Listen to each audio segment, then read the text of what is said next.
Perhaps if man would take the time to look at life, rather than merely put up with it, he may stumble upon the true reasons for his own frustrations. It is an intriguing and thought-provoking statement about the importance of taking the time to reflect on life and one's own frustrations.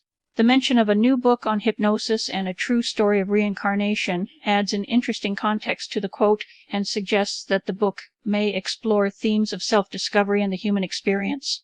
For years, my husband has been studying and practicing hypnosis, and we as a team have always been interested in the benefits of hypnotic aid. The results are amazing when it is practiced in a serious manner.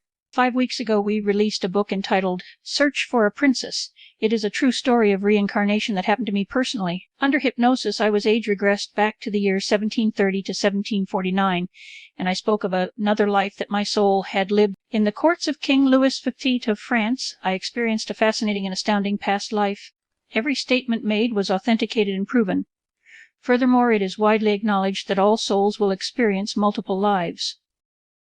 Believe me, there were many months of mental anguish spent trying to decide whether or not we should release this story to the public. For 50 years, every unexplainable happening that has occurred in my life has been kept hidden for fear that someone would call me a nut.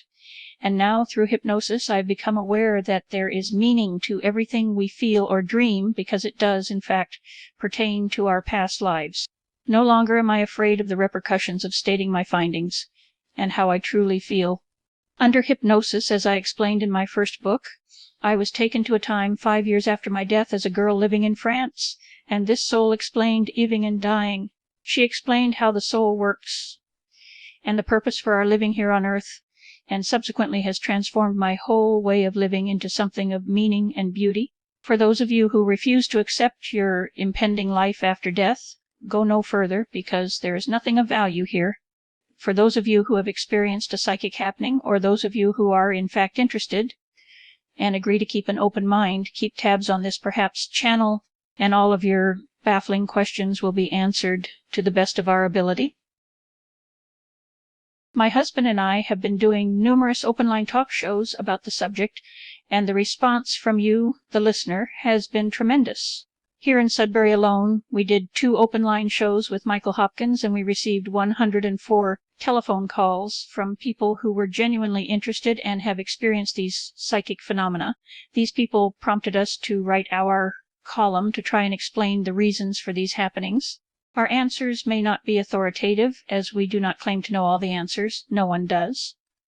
We have stumbled upon some truth for our being, and in our own humble way, we want to share our experiences with you, the people. So here we go, folks. Real questions from real people. Welcome, Claire. What is your perhaps question? Hello, Dorothy. Is it possible for anyone to be age regressed under hypnosis and to experience a life that they have lived before?